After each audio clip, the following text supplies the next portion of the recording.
Hi, this is Dean from Worldwide Trekking, and I'm going to talk about Kilimanjaro and go over the overview of a worldwide trekking Kilimanjaro climb in Tanzania, Africa. So, our climbs on Kilimanjaro would be 9 nights and 10 days. After you arrive in Tanzania, we pick you up at the airport, we bring you back to our safari lodge and we spend the night. We have a welcome reception dinner. The group's all able to meet each other and kind of settle in for the evening. It's usually later in the evening, but people have something to eat before they go to bed. And then the next morning, the group has their breakfast at the lodge, and then after breakfast, the guide would go over a detailed orientation briefing, kind of talking about safety on the mountain, what the daily plan is, answer questions, kind of all the information that people need to prepare themselves to go to the mountain the following day. After the orientation briefing, we like to get our groups out to stretch their legs. They go and do a cultural walking tour in the foothills around Arusha National Park in Arusha and visit a coffee plantation lodge. It's a really interesting way to see the local culture and to get outside. It also gives us an opportunity if any guest bags are delayed, they would be coming in that day. So it's a good day to have as a sense of security for people in case they had a baggage delay. But mostly we like to get people outside. They've been traveling a long way. They're oftentimes jet lagged and they can have a day out, have lunch at the coffee plantation. And then after lunch, we return back to our lodge for the second night. In the afternoon, after you return before dinner, your guide is going to go from room to room and do a gear check with every individual that's going on the climb to make sure that they have just what they need, that they're packed properly, that they don't need any last minute items before they set out on the climb. And then we spend the evening. We have another group dinner at the lodge, and the following morning, get up, have breakfast, and we're able to have all of our groups check a bag at the hotel storage with anything that they don't want on the mountain. And they leave that in secure storage at the lodge where we stay.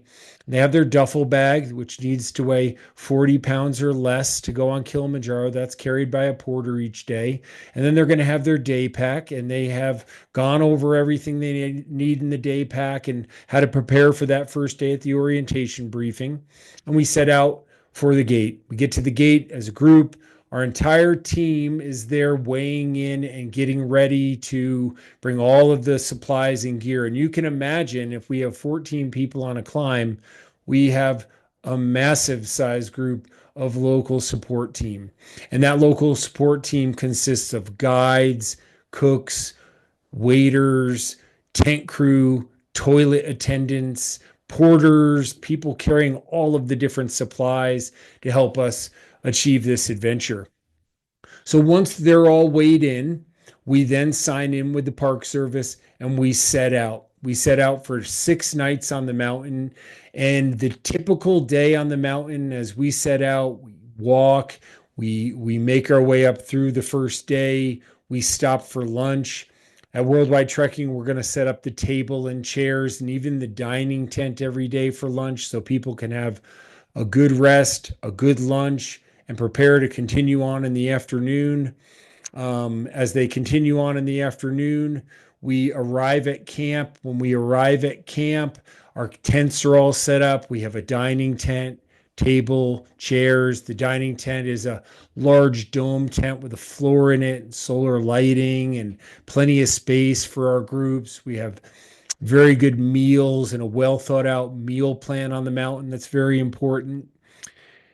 And each evening before we take our dinner, the guide goes over the plan for the next day, briefs the group, talks about what to expect the next day, how far we're walking, what the elevation gain is, the ascent and the descent, and the whole plan for the day.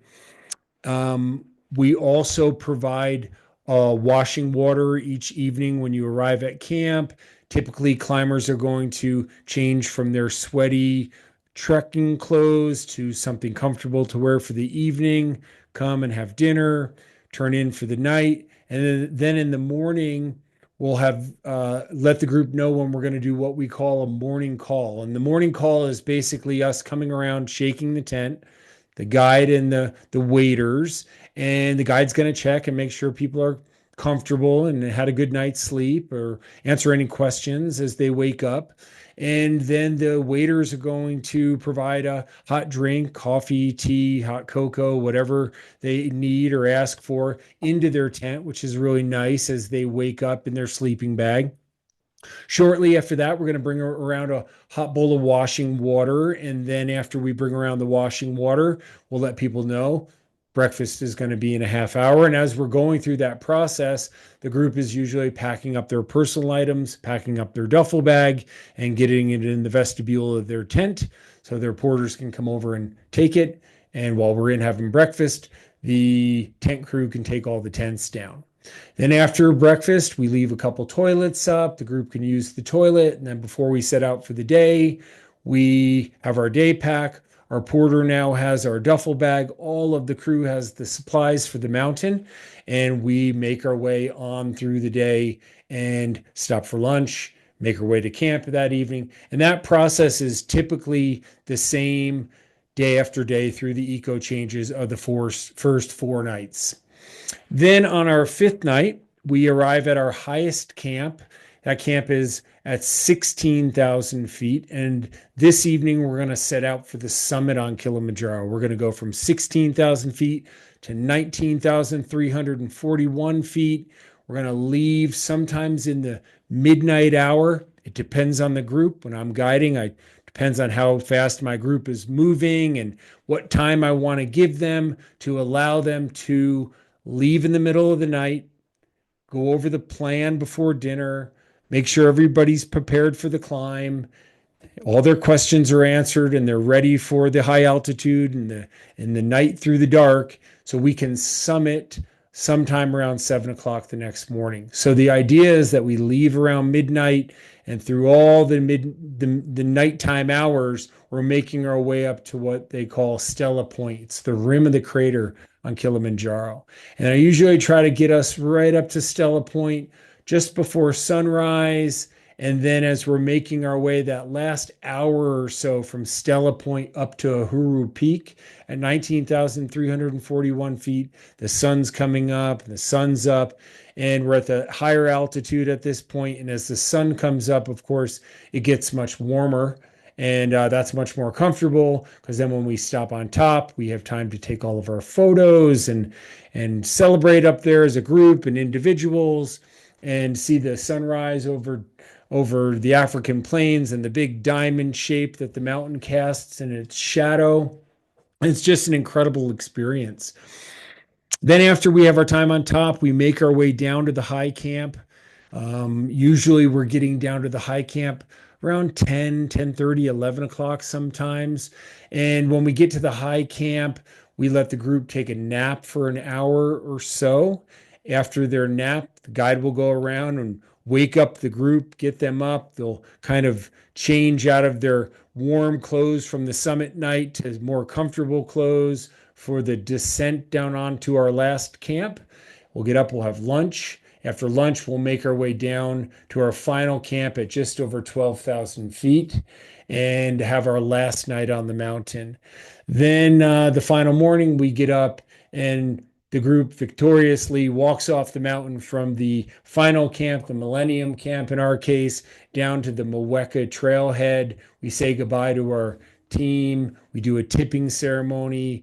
We say goodbye to all the guys that have helped us achieve the goal of climbing Mount Kilimanjaro.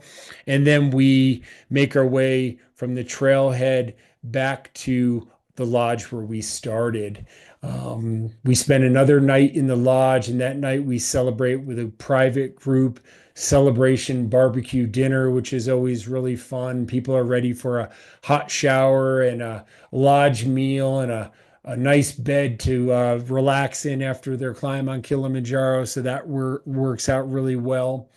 And then I would say at Worldwide Trekking, most of our groups go on a safari afterwards. We are right there in Tanzania, East Africa.